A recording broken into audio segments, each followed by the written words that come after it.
Hi friends, welcome to my channel. It's me Shobna. கொஞ்சம் பேசலாமா with me. So இது வந்து பார்த்திங்கன்னா போன சாட்டர்டே எடுத்த விலாகு நான் இந்த வீக் தான் வந்து அப்லோட் பண்ணுறேன். ஸோ சாட்டர்டே மார்னிங் பிரேக்ஃபாஸ்ட்லேருந்து லன்ச் ஆஃப்டர்நூன் வரைக்கும் என்னோடய டே இன் மை லைஃப் அதுதான் வந்து அப்லோட் பண்ணியிருக்கேன். ஸோ வந்து இதில் வந்து சில டிஷ்ஷெல்லாம் உங்ககிட்ட நான் ஷேர் பண்ணியிருக்கேன். ஸோ வீடியோ ஸ்கிப் பண்ணாமல் பாருங்கள். அண்ட் ஃபர்ஸ்ட் டைம் நம்ம வீடியோ பார்க்குறவங்க மறக்காமல் சப்ஸ்கிரைபும் பண்ணிவிடுங்க. ஸோ மார்னிங்கே இன்றைக்கி எழுந்து சீக்கிரமாகவே குளிச்சாச்சு. பிகாஸ் இப்போல்லாம் ஹேர் வாஷ் வந்து பார்த்திங்கன்னா வீக்லி ஒன்ஸ் அண்ட் ஹஸ்பண்ட் இருக்கும்போது தான் பண்ண முடியுது. பிகாஸ் பாப்பா எந்த டைம் வேணாலும் முடிச்சிடுவாங்க, நம்ம ஹேர் வாஷ் பண்ண டைம் எடுக்கும் இல்லையா. ஸோ அதனால் மற்ற வீக் டேஸில் என்னால் சுத்தமாக பண்ணவே முடியாது. குளிச்சுட்டு இருக்கும்போது திடீர்னு அழுதுட்டாங்கன்னா ப்ராப்ளம் ஆகிடும். ஸோ அதனால தான் வந்து வீக்கெண்டில் மட்டும்தான் வந்து ஹேர் வாஷ் பண்ண முடியும். ஸோ சீக்கிரமாகவே வந்து எனக்கு ஹேர் வாஷ் பண்ணிவிட்டு வந்தாச்சு. அது வந்து பார்த்திங்கன்னா இன்றைக்கி மார்னிங்கே வந்து நான் கருப்பு கொண்டக்கல்ல வந்து வேக போட்டிருந்தேன். முன்னாடி நாளே ஊற வச்சுருந்தேன் over night. So weekly twice வந்து இந்த மாதிரி ஏதாவது வந்து கொண்டக்கல்ல இல்லை பயிர் வகைகள் எடுத்துக்கிறது நல்லது. அண்ட் பாப்பாவுக்கு வந்து கேரட் வேக போட்டிருந்தேன். அது எப்படி பண்ணி கொடுப்பேன் அப்படிங்கிறத சொல்கிறேன் நான் உங்ககிட்ட. அண்ட் எங்களுக்கு வந்து பிரேக்ஃபாஸ்ட் பார்த்திங்கன்னா கொண்டக்கல்லையும் வந்து பிரெட் டோஸ்ட்டும் தான். ஸோ அதை வந்து நான் சாப்பிட்டுட்டு தென் வந்து மொட்டை மாடிக்கு தலைக்காய் வைக்க போயிட்டேன். ஸோ இந்த இது வந்து ஆல்ரெடி ஒரு ஷார்ட்ஸாகவே நான் அப்லோட் பண்ணியிருந்தேன். எங்களுக்கு மாடியிலிருந்து முருங்கை மரம் எட்டும். ஸோ அப்படி தான் பறிக்க முடியும். கீழே வந்து அப்பார்ட்மெண்ட்டு கீழே இருக்குது. பட் வந்து என்ன ப்ராப்ளம்னா அவ்வளோ ஹைட்டில் இருக்க எட்டி பறிக்க முடியாது. ஸோ ஒரு அளவு முருங்கைத்தலை எடுக்க முடியும். ஸோ வேணுங்கிற அளவு எடுத்துகிட்டு தென் வந்து தலைக்காய வச்சுட்டு இருந்தேன். ஸோ முருங்கைக்கீரையில் வந்து அவ்வளோ சத்து இருக்குது. கீரையிலேயே ரொம்ப ரொம்ப சத்தான கீரை முருங்கைக்கீரை தான். ஸோ பொரியலோ சாம்பாரோ சில பேர் அடை இருக்கு இல்லையா, தோசை அதுலேயும் போட்டு சாப்பிடுவாங்க. ஸோ எப்படினாலும் அட்லீஸ்ட் ஒரு weekly once or 10 days once முருங்கைக்கீரை எடுத்துக்கோங்க. ஸோ நான் தலைக்காய் வச்சுட்டு வந்து பார்த்தா பாப்பாவும் எந்திரிச்சிட்டாங்க. அண்ட் சஷ்வந்தும் வந்து எழுந்து வந்து ப்ரஷ் பண்ணிவிட்டு உட்காந்துருந்தார். ஸோ பாப்பாவை தூக்கிட்டே அப்படியே சஷ்வந்துக்கும் ஹஸ்பண்டுக்கும் பிரேக்ஃபாஸ்ட் ரெடி பண்ணி கொடுத்துட்டேன். அண்ட் பாப்பாவுக்கு எப்படி கேரட் பண்ணுவேன் அப்படின்னா நல்லா தோல் சீவி நல்லா ஒரு 2-3 விசில் வச்சு எடுத்துட்டு அதுக்கப்புறமா இந்த மாதிரி மிக்ஸி ஜாரில் போட்டு நம்ம வேக வச்ச தண்ணி இருக்கு இல்லையா, அந்த தண்ணியை வந்து கீழே ஊற்றிடாமல் அதை ஊற்றியே நல்லா வந்து அரைச்சி எடுத்துக்கணும். உங்களுக்கு வந்து எந்த ஒரு பிசிறும் இருக்கக்கூடாது. பிகாஸ் இப்போ குழந்தைங்களால் வந்து ரொம்ப சூ பண்ணி சாப்பிட முடியாது இல்லையா.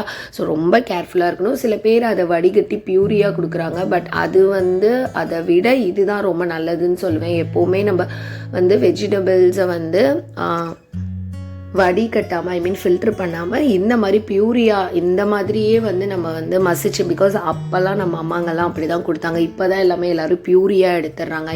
வடிகட்டி எடுக்கிறாங்க. பட் வடிகட்ட வேணாம், நல்லாவே மிக்ஸி ஜாரில் போட்டு நீங்கள் நல்லா மசிச்சு எடுத்துட்டீங்க அப்படின்னா தாராளமாக ஊட்டலாம். ஸோ நான் எப்போவுமே வந்து ஆல்டர்னேட்டிவ் டேஸில் வந்து கொடுப்பேன். அதாவது எப்போவுமே வெஜிடபிள்ஸ் குழந்தைங்களுக்கு இன்ட்ரடியூஸ் பண்ணும்போது ஒரு வெஜிடபிள்ஸை தொடர்ந்து 2-3 டேஸ்க்கு கொடுத்துட்டு அதுக்கப்புறம் இன்னொரு வெஜிடபிள்ஸை இன்ட்ரடியூஸ் பண்ணுங்கள். நான் இப்போதைக்கு பாப்பாவுக்கு வந்து கேரட்டு, உருளைக்கிழங்கு, அப்புறம் வந்து பரங்கிக்காய், ஸ்வீட் பம்கின் அண்ட் பீட்ரூட் இதெல்லாம் தான் இன்ட்ரடியூஸ் பண்ணியிருக்கேன்.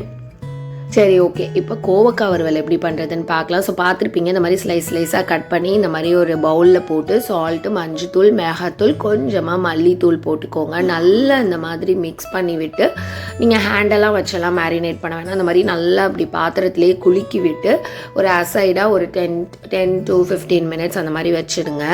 அதுக்கப்புறம் வந்து இந்த மாதிரி ஒரு நல்ல பேன், நான்ஸ்டிக் பேன் ஒரு இந்த மாதிரி நல்ல திக் கடாயில் நான் கடலை எண்ணெய் தான் ஊற்றுறேன். நான் ஒரு 2 to 3 டீஸ்பூன் ஊற்றிக்கோங்க. அதுக்கப்புறமா வந்து கடுகு, உளுந்து, அதுக்கப்புறம் கொஞ்சம் ஜீரகமும் நான் ஆட் பண்ணியிருக்கேன். அந்த ஜீரகம் வந்து ஒரு வாசனை கொடுக்கும். ஸோ இதெல்லாம் வந்து நல்லா தாளிச்சிடணும். அந்த பொரிஞ்சிரும் இல்லையா. அதுக்கப்புறம் ஒரே ஒரு பச்சை மிளகாவை ஸ்லைஸ் பண்ணி போட்டிருக்கேன். அது உங்கள் காரத்துக்கு ஏற்ப எங்களுக்கு இந்த ஒரு பச்சை மிளகாய் போதும். அதுக்கப்புறம் கருவேப்பிலை வாஷ் பண்ணி அதையே ஆட் பண்ணுறேன். ஸோ இதெல்லாம் நல்லா ஃப்ரை ஆனதுக்கு அப்புறமா தான் வந்து நம்ம கோவக்காய் ஆட் பண்ணணும். அந்த கருவேப்பிலை பார்த்திங்கன்னா கொஞ்சம் மொறுன்னு வரணும். அந்த டைமில் கோவக்காய் வந்து ஆட் பண்ணிடுங்க. ஸோ இதுக்கு ரொம்ப தண்ணி ஊற்றிலாம் நம்ம வேக வைக்க வேணாம். லைட்டாக இல்லை எனக்கு தண்ணியே வேண்டாம் அப்படின்னா நீங்கள் வந்து கொஞ்சம் எக்ஸ்ட்ராவாக ஆயில் ஊற்றி பண்ணுற மாதிரி இருக்கும். நான் காலையில் கடலை வேக வச்சேன் இல்லையா, அந்த கடலை தண்ணியை நான் வேஸ்ட் பண்ணாமல் அதை ஊற்றிக்கிட்டேன். மீதி இருந்த கடலை தண்ணியில் வந்து ரசம் வச்சுட்டேன். எப்போவுமே கடலை தண்ணியில் ரசம் வச்சா ரொம்ப நல்லாயிருக்கும். ஸோ ட்ரை பண்ணி பாருங்கள். நார்மல் வாட்டர் ஊற்றுறதுக்கு பதிலாக இந்த கடலை தண்ணியை ஊற்றிக்கலாம். அண்ட் அவ்வளோ சத்து இருக்குது. அந்த எப்போவுமே நம்ம வேக வச்ச தண்ணியை கீழே ஊற்றாமல் அதை வந்து நம்ம எதுலையாவது இந்த மாதிரி ஆட் பண்ணிக்கிறது ரொம்ப ரொம்ப நல்லது. ஸோ லஞ்சும் வந்து ரெடி ஆயாச்சு. ஸோ சாம்பார் வந்து பார்த்திங்கன்னா முந்தின நாள் சாம்பார் தான். அதனால தான் நான் வெறும் ரசம் அண்ட் கோவக்காய் வறுவல் பண்ணியிருந்தேன். ஸோ சஷ்வந்த் பாருங்கள் சாப்பிட்டுட்ருக்காரு. எப்போவுமே சாம்பார் பார்த்திங்கன்னா அன்றைக்கி வைக்கிறத விட அடுத்த நாள் சாம்பார் புளிக்குழம்புலாம் பயங்கர டேஸ்ட்டாக இருக்கும். எனக்கு ரொம்ப பிடிக்கும். ஸோ உங்களுக்கு யாருக்காவது அந்த மாதிரி பிடிக்குமான்னு கமெண்ட் பாக்ஸில் சொல்லுங்கள். ஸோ சாம்பார் நிறைய வச்சிட்டேன். அதனால தான் சரி ஓகே கோவக்காய் வறுவல் பண்ணி ரசம் அப்பளம் அண்ட் அம்மா கொடுத்த மாங்காய் தொக்கு. ஸோ எனக்கு ஊறுகாய் தொக்கு இல்லாமல் லஞ்ச் கம்ப்ளீட் ஆகாது. பட் டெய்லி பேசிஸில் சாப்பிட்றது வந்து இட்ஸ் நாட் குட் அப்படின்னு சொல்லி நான் பார்க்குறேன். நிறைய இப்போ கேள்வியும் படுறேன். ஸோ அப்பப்போ கொஞ்சம் எடுத்துக்குவேன். ஸோ அவ்வளோதான். இந்த கோவக்காய் வறுவல் நீங்களும் வீட்டில் ட்ரை பண்ணி பாருங்கள். அண்ட் கடலை தண்ணி வேக வச்சு அதில் ரசம் வச்சு பாருங்கள். அண்ட் வேறு எதுலையாவது ஆட் பண்ண முடியும்னா ஆட் பண்ணிக்கோங்க.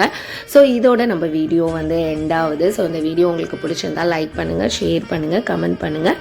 அண்ட் மறக்காமல் நம்ம சேனலை சப்ஸ்கிரைப் பண்ணிக்கோங்க. நிறைய நியூ சப்ஸ்கிரைபர்ஸ் வரீங்க. Welcome to our channel and keep supporting. Bye.